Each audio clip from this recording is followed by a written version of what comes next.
आज मैं आपको इस वीडियो में हरियाणा विद्यालय शिक्षा बोर्ड ने 11वीं कक्षा के छात्रों के लिए इस साल सेशन 2024 और 25 में नई नैतिक शिक्षा की जो किताब लगवाई है, इस किताब से छठे पाठ के क्वेश्चन आंसर करवाऊंगा। इससे पहले 5 पाठों के क्वेश्चन आंसर मैं करवा चुका हूं। अगर वो वीडियोज़ आपने नहीं देखी है और देखना चाहते हैं तो सभी वीडियोज़ आपको प्लेलिस्ट में मिल जाएंगी। वीडियो अच्छी लगे तो लाइक करें, चैनल को सब्सक्राइब करके ऑल के बटन के ऊपर क्लिक कर ले, ताकि जब नेक्स्ट चैप्टर की वीडियो अपलोड हो तो उसका नोटिफिकेशन आपको मिल जाए। अब छठे पाठ के क्वेश्चन आंसर देखते हैं।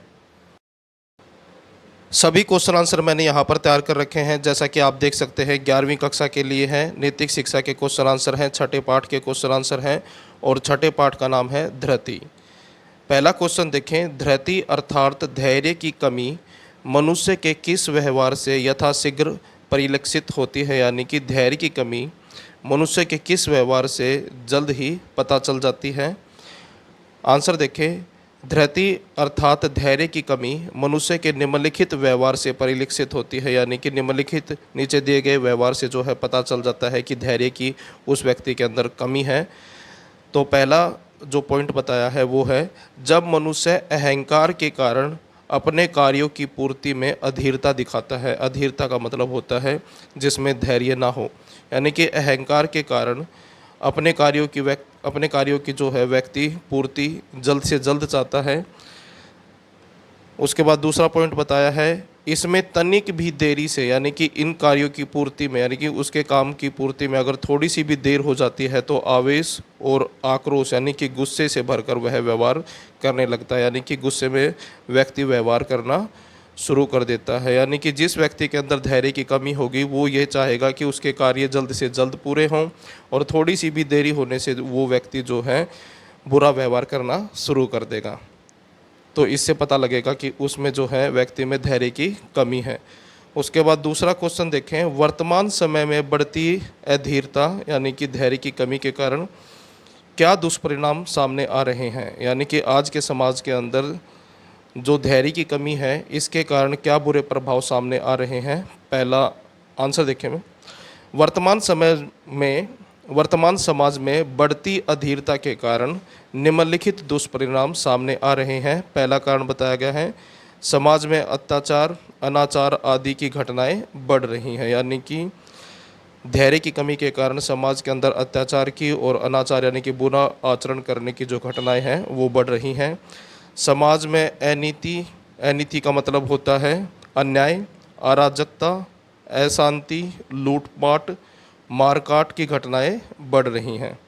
उसके बाद है समाज में संबंध विच्छेद मतलब जो तलाक वगैरह होते हैं, अवसाद मतलब डिप्रेशन, आत्महत्या की जो घटनाएं हैं वो भी बढ़ रही हैं। और इन सभी चीज़ों का जो कारण बताया गया है वो बताया गया है धैर्य की कमी।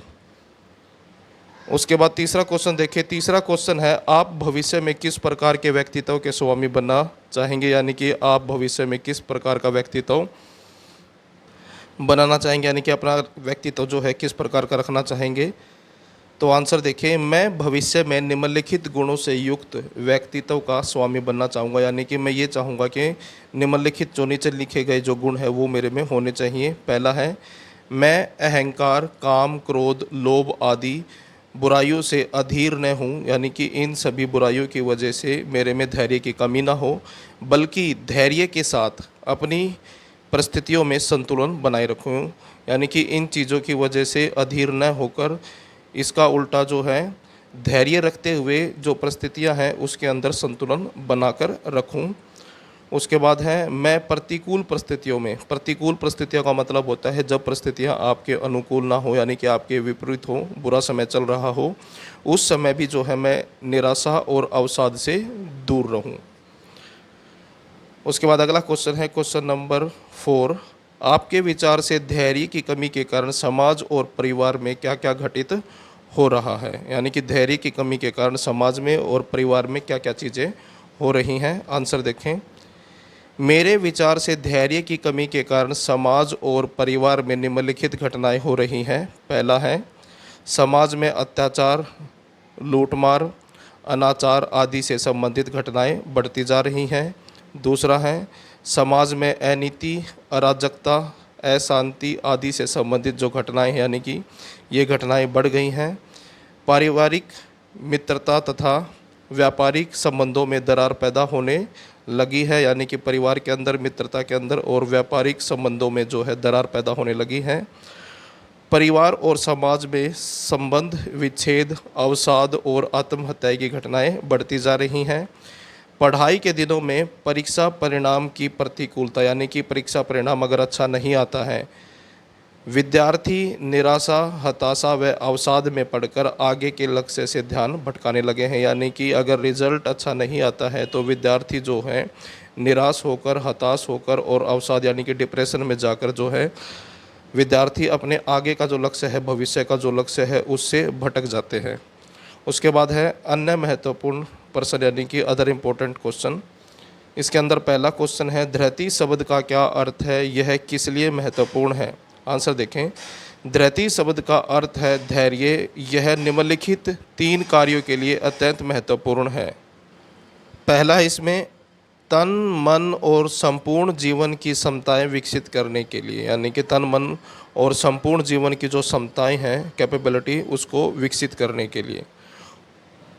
उसके बाद दूसरा पॉइंट है सद्भावना में वातावरण बनाने के लिए, यानी कि अच्छा वातावरण बनाने के लिए, पारिवारिक स्वाभिमान और राष्ट्र गौरव बढ़ाने के लिए, यानी कि इन तीनों चीज़ों के लिए जो है धैर्य की ज़रूरत पड़ती है। उसके बाद है दूसरा क्वेश्चन, अनुकूल और प्रतिकूल परिस्थितियों में धैर्य की क्यों आवश्यकता है। आंसर देखें। हमें सभी परिस्थितियों में संतुलन बनाए रखने के लिए धैर्य की आवश्यकता पड़ती है, यानी कि परिस्थितियाँ कैसी भी हों, संतुलन बनाने के लिए जो है धैर्य की आवश्यकता होती है, यानी कि पेशेंस होने चाहिए।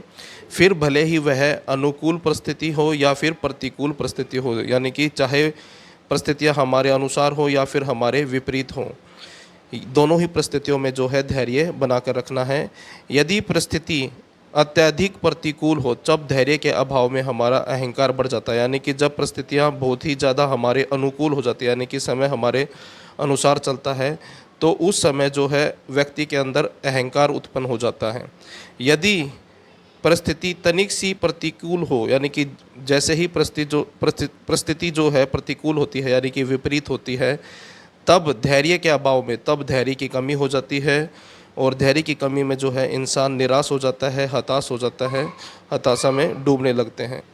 उसके बाद अपने कर्तव्य को पूरा करने तथा अपना लक्ष्य प्राप्त करने में यह दोनों ही परिस्थितियां हमारे लिए बाधक बन जाती हैं।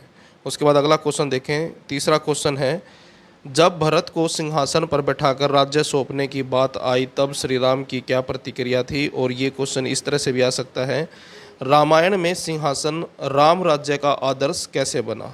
आंसर देखें। जब भरत को सिंहासन पर बैठाकर राज्य सौंपने की बात आई तब श्री राम और अधिक प्रसन्न हो गए, यानी कि जब श्री राम ने ये सुना कि भरत को जो है सिंहासन पर बैठाकर राजा बनाया जा रहा है तो भगवान श्री राम और ज़्यादा प्रसन्न हुए। उन्होंने कहा कि मेरा छोटा भाई राजा बनेगा, मेरे लिए इससे बड़ा आनंद यानी कि खुशी और कोई नहीं हो सकती। उन्होंने अपनी प्रवृत्तियों एवं परिस्थितियों में धैर्य और संतुलन बनाए रखा। इस प्रकार रामायण में सिंहासन भ्रातृ प्रेम यानी कि भाई भाई के बीच जो प्रेम है और सत्ता की निर्लोभता यानी कि सत्ता के लिए कोई लालच ना हो के रूप में राम राज्य का आदर्श बन गया। उसके बाद अगला क्वेश्चन देखिए। अगला क्वेश्चन है क्वेश्चन नंबर 4। धृति पाठ में श्रीमद् भगवत गीता के विषय में क्या कहा गया है। आंसर देखें। इस पाठ में गीता को बल, सबल व सफल भविष्य का संबल कहा गया है। गीता हमें विभिन्न परिस्थितियों का सामना करने, कर्तव्य पथ पर आगे बढ़ने की प्रेरणा देती हैं। उसके बाद अगला क्वेश्चन है क्वेश्चन नंबर 5। धृति पाठ में विद्यार्थियों के लिए क्या संदेश दिया गया है। आंसर देखें। धृति पाठ में विद्यार्थियों के लिए निम्नलिखित संदेश दिए गए हैं। पहला है, जब काम, क्रोध, लोभ, अहंकार आदि का वेग आपके मन में अधीरता का रूप लेने लगे तब उन्हें धैर्यपूर्वक पारिवारिक स्वाभिमान, सामाजिक सद्भाव और राष्ट्र गौरव बनने का प्रयास करना चाहिए। उसके बाद दूसरा पॉइंट है, पढ़ाई के दिनों में परीक्षा परिणाम की तनिक सी प्रतिकूलता यानी कि प्रतिकूलता का मतलब होता है विपरीत समय से उन्हें न तो निराश और हताश होना चाहिए, यानी कि अगर रिज़ल्ट अच्छा नहीं आता है तो छात्रों को निराश नहीं होना चाहिए, हताश नहीं होना चाहिए और ना ही कठोर निर्णय लेने चाहिए, यानी कि कोई गलत निर्णय ना लें। उस समय उन्हें धैर्य बनाए रखना चाहिए, यानी कि ऐसी परिस्थिति में जो है धैर्य बनाकर रखें। तो ये थे 11वीं कक्षा की नई नैतिक शिक्षा की किताब से छठे पाठ के क्वेश्चन आंसर। वीडियो अच्छी लगे तो लाइक करें, चैनल को सब्सक्राइब करके ऑल के बटन के ऊपर क्लिक कर लें ताकि जब नेक्स्ट चैप्टर की वीडियो अपलोड हो तो उसका नोटिफिकेशन आपको मिल जाए।